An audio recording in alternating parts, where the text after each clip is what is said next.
আজকে শেয়ার করেছি আমের রসমালাই কেক রেসিপি। এই রেসিপিটা যে একবার দেখবে তারই বানিয়ে নিতে ইচ্ছে করবে, আর বানানো এতটাই সহজ যে একবার দেখবে সেই বানিয়ে নিতে পারবেন খুব সহজেই। মাত্র 10 থেকে 15 মিনিট সময় যদি হাতে থাকে আজকের এই রেসিপিটা বানিয়ে দেখতে পারেন। আর এই কেকটা বানানোর জন্য না লাগবে কোনো রকম ডিম, না লাগবে কোনো রকম ময়দা, এমনকি কোনো রকম ওভেন। খুব সহজেই মাত্র 10 মিনিটে বাটির মধ্যে বানিয়ে বাটির মধ্যেই খেয়ে নিতে পারবেন। এতটাই টেস্টি হয় পাকা আমের এই রসমালাই কেক। নমস্কার বন্ধুরা, আমার নতুন একটা রেসিপিতে আবারও সবাইকে স্বাগত। আজকে শেয়ার করব একদম নতুন ধরনের একটা রেসিপি। চলুন তাহলে দেখে নেওয়া যাক রেসিপি দেখে যদি ভালো লাগে অবশ্যই লাইক, শেয়ার আর কমেন্ট করতে ভুলবেন না। নতুন বন্ধুরা আসলে চ্যানেলটি সাবস্ক্রাইব করে নিতে পারেন, আর পাশে থাকা নোটিফিকেশন বেলের অল অপশনটা ক্লিক করে রাখবেন। সবার আগে আমার চ্যানেলের নোটিফিকেশন আপনার কাছে পৌঁছে যাবে। আর ফেসবুক পেজ থেকে যদি কেউ দেখে থাকেন পেজটিকে ফলো করতে একদমই ভুলবেন না। চলুন বন্ধুরা আজকে শুরু করা যাক রেসিপি।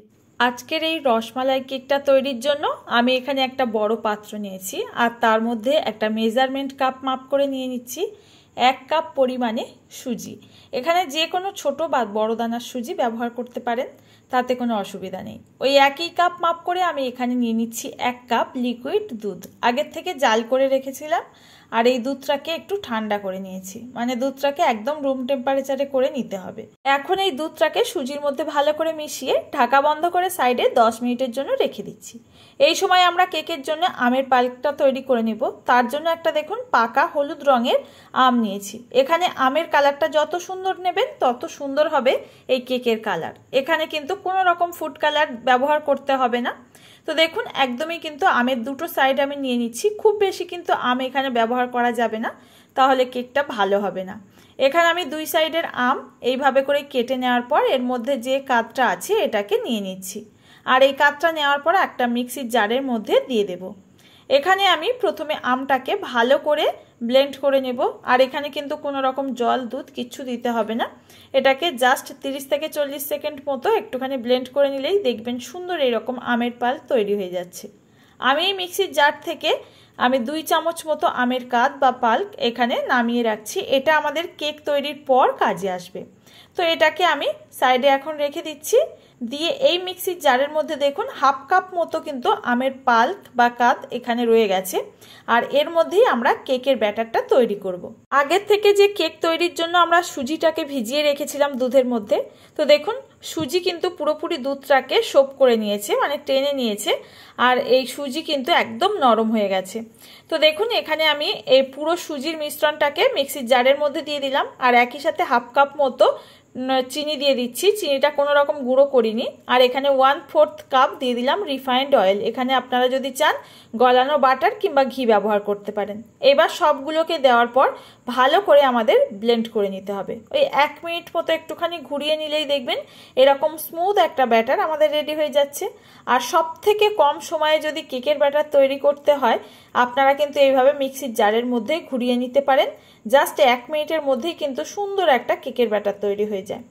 তো এখন আমি খুব ভালো করে ব্লেন্ড করে নেওয়ার পর একটা বোলের মধ্যে এই ব্যাটারটাকে নামিয়ে রেখে দিলাম। কেকের ব্যাটারটাকে সাইডে রেখে আমি কেক বেক করার জন্য এরকম বেশ কয়েকটা একই মাপের বাটি নিয়েছি, আর স্টিলের বাটির মধ্যেই আজকে তৈরি করছি কেকটা। খুব সুন্দর তৈরি হবে।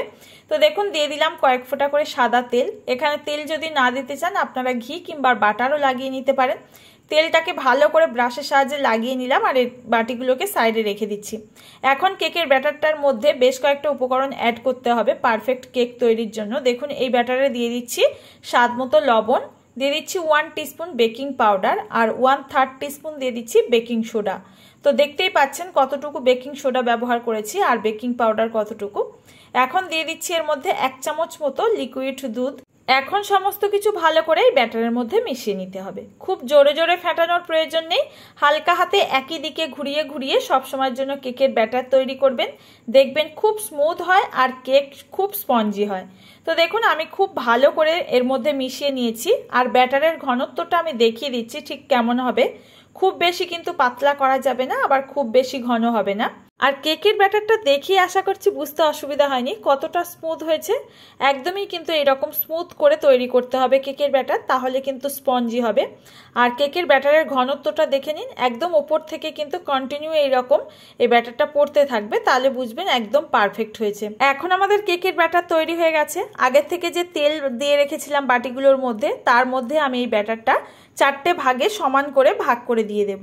আর এখানে কিন্তু বাটিগুলো পুরো ভর্তি করা যাবে না, কিছুটা অংশ কিন্তু আমাদের একটু ফাঁকা রাখতে হবে। কেকটা বেক হওয়ার পর অনেকটা পরিমাণে ফুলে ওঠে, তাই আমি কিছুটা অংশ কিন্তু একটু ফাঁকা রেখে দিচ্ছি। তো দেখুন এখন আমার বাটিগুলো ভর্তি করে নেওয়া হয়ে গেছে, আর 4টে সমান করেই ভর্তি করেছি। এখন হালকা হাতে বাটিগুলোকে একবার করে একটু ট্যাপ করে আমি কেকগুলোকে বেক করে নেব। আর দেখুন এখানে একটা স্ট্যান্ড কড়াইয়ের মধ্যে দিয়ে আমি ঢাকা দিয়ে 5 থেকে 7 মিনিটের জন্য প্রিহিট করে নিয়েছি। এখন এই স্টিলের প্লেটটাকে দিয়ে এই 4টে বাটি সাজিয়ে দিচ্ছি। বাটিগুলো সাবধানে এর মধ্যে বসিয়ে দিলাম, একটু যেন কাত না হয়ে যায় খেয়াল রাখতে হবে। এখন ঢাকাটাকে বন্ধ করে আমি 25 মিনিটের জন্য গ্যাসের ফ্লেমটা একদম লো টু মিডিয়ামে রেখে দেব। 25 মিনিট পর দেখুন ঢাকাটা খুলে নিয়েছি, আর দেখেই আশা করছি বুঝতে আপনাদের কোনো অসুবিধা হচ্ছে না কেকটা কত সুন্দরভাবে বেক হয়েছে। একটা টুথপিক দিয়ে আমি দেখে নিচ্ছি, একদম মাঝখানের অংশে দেখুন কাঠিটা ক্লিন আসছে, মানে আমাদের কেক বেক হয়ে গেছে। এখন কেকগুলোকে নামিয়ে সাইডে রেখে দিয়ে আমরা এই কেকের মালাইটাকে তৈরি করে নেব। তার জন্য একটা মেজারমেন্ট কাপ মাপ করে আমি নিয়ে নিলাম 1 কাপ মতো লিকুইড দুধ। স্বাদ মতো এখানে দিয়ে দিলাম চিনি। মিষ্টিটা অবশ্যই আপনারা আপনাদের স্বাদ মতো কম বেশি করে নিতে পারেন। এবার দুধটাকে হালকা একটুখানি গরম করে নিতে হবে। আর 2 চামচ মতো কিন্তু ঠান্ডা দুধ আমি নামিয়ে রেখে দিয়েছি ওই কাপের মধ্যে। তো দেখুন এর মধ্যেই এই সময় দিয়ে দিচ্ছি 1 চামচ মতো কাস্টার্ড পাউডার। আর কাস্টার্ড পাউডার দিয়ে আবারও কিন্তু ভালো করে এই ঠান্ডা দুধটাকে মিক্স করে নিতে হবে। এদিকে দুধটাও ফুটতে শুরু করেছে, এই পর্যায়ে কিন্তু কন্টিনিউ নাড়াচাড়া করে যেতে হবে। 2 থেকে 3 মিনিট ভালো মতো ফুটে উঠলে এই দুধের মিশ্রণের মধ্যে কাস্টার্ড পাউডারের মিশ্রণটাও মিশিয়ে দেব, তবে আগে নাড়াচাড়া করে তারপর কিন্তু এখানে মেশাতে হবে। আর মেশানোর সাথে সাথে কিন্তু কন্টিনিউ এই দুধের মিশ্রণটাকে নাড়াচাড়া করে যেতে হবে। কাস্টার্ড পাউডার দিলে কিন্তু দলা পাকিয়ে যাওয়ার সম্ভাবনা থাকে। তো দেখুন ভালো মতো মেশানো হয়ে গেলে এর মধ্যে আমি একটু কেশর গরম দুধে ভিজিয়ে রেখেছিলাম, সেটাকেও অ্যাড করে দিলাম। আর সুন্দর একটা কিন্তু কালার চলে এসেছে। এখানে যদি হাতের কাছে কেশর না থাকে আপনারা এলাচের গুঁড়ো ব্যবহার করতে পারেন, তাতেও দারুণ একটা সুন্দর গন্ধ হয়, আর এই কেকটা খেতেও ভীষণ ভালো হয়। তো দেখুন আরও 2 থেকে 3 মিনিট এইভাবে ফুটিয়ে নাড়াচাড়া করে নিয়েছি। আর এটা কিন্তু খুব বেশি ঘন করা যাবে না, তাহলে কেকের মধ্যে মালাইটা একদমই ঢুকতে পারবে না। তো দেখুন আমি 2 থেকে 3 মিনিট নাড়াচাড়া করে এটাকে আমি অফ করে রেখে দিলাম। আর এটাকে কিন্তু আমি হালকা 3 থেকে 4 মিনিট একটুখানি ঠান্ডা করে নিয়েছি। আর তারপর কিন্তু ওই যে আমের পাল্পটা রেখেছিলাম 2 থেকে 3 চামচ, সেই আমের পাল্পটাকে এর মধ্যে অ্যাড করে দিলাম।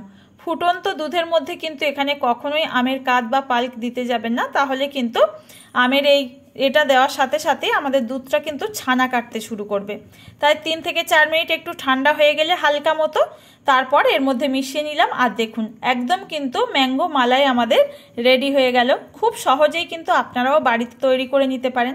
কেকের বাটিগুলোকে না আমি একটুখানি কেকের নিচের দিকটা ওপরে আর ওপরের দিকটা নিচে করে দিয়েছি, তো এখানে তখন ক্যামেরাটা অফ হয়ে গেছিলো। এখন একটা কাঁটা চামচ দিয়ে এই কেকের মধ্যে না এরকম একটু ফুটো ফুটো করে দিতে হবে, যাতে কেকের মধ্যে মালাইটা খুব ভালোভাবে নিচ পর্যন্ত যেতে পারে। এখন এই মালাইটাকে একটা পাত্রে নামিয়ে নিয়েছি, নিয়ে কেকের ওপর থেকে দেখুন এইভাবে করে ঢেলে দিচ্ছি। আর পুরো কিন্তু কভার করে দিতে হবে, আর ভালো করে কিন্তু বাটিটাকে ভর্তি করে দেবেন। দেখবেন 5 থেকে 7 মিনিট রেখে দিলে খুব সুন্দরভাবে কিন্তু এই সুজি মালাইটাকে টেনে নিয়েছে, মানে কেকটা পুরোপুরি মালাই টেনে একদম রসালো হয়ে যাবে। যাতে ওপর থেকে দেখতে সুন্দর লাগে তার জন্য আমি এখানে কিছু ড্রাই ফ্রুটস কুচি করে নিয়েছি। আমন্ড আছে, এর মধ্যে কালো কিশমিশ আছে, গোলাপের পাপড়ি আর পেস্তা আছে। সমস্ত কিছু ভালো করে কুচি করে নিয়ে এখানে সাজিয়ে দিলাম। এটা কিন্তু আমি দেখার সৌন্দর্যের জন্য দিয়েছি, হাতের কাছে যদি আপনাদের থাকে দিতে পারেন, আর নালে স্কিপ করে দিতে পারেন। তো দেখুন বন্ধুরা আমার কিন্তু একদম বাটি ভর্তি মালাই কেক তৈরি হয়ে গেল। এই ম্যাঙ্গো মালাই কেকটা আপনারাও কিন্তু বাড়িতে খুব সহজে তৈরি করে নিতে পারেন। আশা করছি বন্ধুরা এই রেসিপিটা আপনাদের সাথে খুব সহজেই শেয়ার করতে পেরেছি। ভালো লাগলে প্লিজ একটা লাইক করবেন, আর সুন্দর করে একটা কমেন্ট করতে একদমই ভুলবেন না। আর এই আমের সিজন শেষ হয়ে যাওয়ার আগে অবশ্যই বাড়িতে এই আমের রসমালাই কেকটা একবার হলেও ট্রাই করে দেখতে পারেন। আশা করছি আপনাদের বুঝতে কোথাও অসুবিধা হয়নি। আজ তাহলে বন্ধুরা এখানে বিদায় নেব, দেখা হবে নতুন কোনো রেসিপির সঙ্গে। ততক্ষণ সবাই ভালো থাকবেন, সুস্থ থাকবেন। ধন্যবাদ।